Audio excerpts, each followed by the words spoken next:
Leukaemia blood கேன்சருடைய அறிகுறிகள் என்னன்னு பார்க்கலாம். முதல்ல பார்த்தீங்கன்னா ஃபீவர்.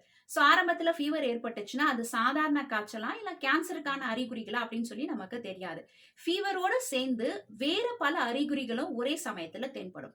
அதாவது அடிக்கடி இன்ஃபெக்ஷன் ஏற்படும். இவங்களுக்கு உடல்ல இருக்கக்கூடிய அந்த வெள்ளை ரத்த அணுக்கள் அதிகமாக இருந்தாலும் அவ சரியா வேலை செய்யாத WBC செல் அப்நார்மல் செல்லா இருக்கிறதுனால, கேன்சரஸ் செல்லா இருக்கிறதுனால, அடிக்கடி அவங்களுக்கு இன்ஃபெக்ஷன் நோய் தொற்று ஏற்படும். பசி எடுக்காது. அதனால உடல் எடை டக்குன்னு குறையும். ஆர்பிசிக்களுடைய எண்ணிக்கை குறைவதனால அனீமியா ரத்த சோகை ஏற்படும். ரத்தம் உறைவதற்கு தேவையான பிளேட்லெட்ஸ் தட்டை அணுக்கள் எண்ணிக்கை கம்மியா இருக்கிறதுனாலோ இல்லைன்னா அது சரியா வேலை செய்யாததுனாலோ உடல்ல பல பகுதிகளில் அவங்களுக்கு ப்ளீடிங் ரத்த கசிவு ஏற்படும். முக்கியமா ஈறு பகுதிகளில் வந்து அடிக்கடி ரத்த கசிவு ஏற்படும். எலும்புலையும் எலும்பு மஞ்சை பகுதிகளிலும் அவங்களுக்கு வலி வீக்கம் ஏற்படும். ஹெப்படோஸ்பிளீனோமெகாலின்னு சொல்லுவோம். கல்லீரல் மற்றும் மண்ணீரல் பகுதிகளில் வீக்கம் உருவாகும்.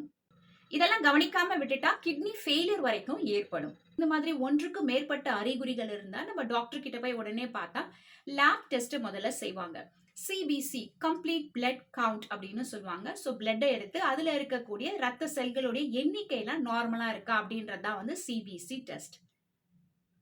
இதுல லுகேமியா இருக்கிறவங்களுக்கு பாத்தீங்கன்னா சாதாரணமா 4000ல இருந்து 11,000 வெள்ளையணுக்கள் பெர் டெசிலிட்டர் அப்படின்ற எண்ணிக்கையில இருக்கணும். அதற்கு பதில் 25,000 இல்லைன்னா 1,00,000 அப்படின்ற அளவுக்கு WBC செல்கள் அதிகமாக இருக்கும். எப்பவுமே அதிகமா தான் இருக்கணும் லுகேமியால அப்படின்னு சொல்லி கிடையாது. சில சமயம் இந்த செல்கள் எல்லாம் வேலை செய்யாததுனால அதனுடைய அளவு வந்து ரொம்ப கம்மியா இருக்கும். இதெல்லாம் அப்நார்மல் செல் இல்லையா? நார்மலை விட ரொம்ப கம்மியா WBC செல்கள் இருந்தாலும் அதுவும் கேன்சருக்கான அறிகுறிகள் தான். அது மட்டும் இல்லாம அவங்களுடைய சிவப்பு ரத்த அணுக்கள் ரொம்ப கம்மியா இருக்கும். தட்டை அணுக்கள் பிளேட்லெட்ஸுமே வந்து கம்மியா இருக்கும்.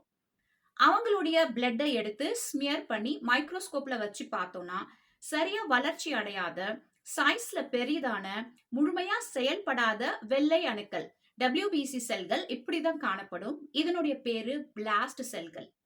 ரத்தத்துல இந்த மாதிரி பிளாஸ்ட் செல்கள் தெரிஞ்சுச்சுன்னா அவங்களுக்கு கேன்சரா இருக்குமா அப்படின்றத உறுதிப்படுத்துறதுக்காக அடுத்து நம்ம செய்ய வேண்டியது போன் மேரோ டெஸ்ட்.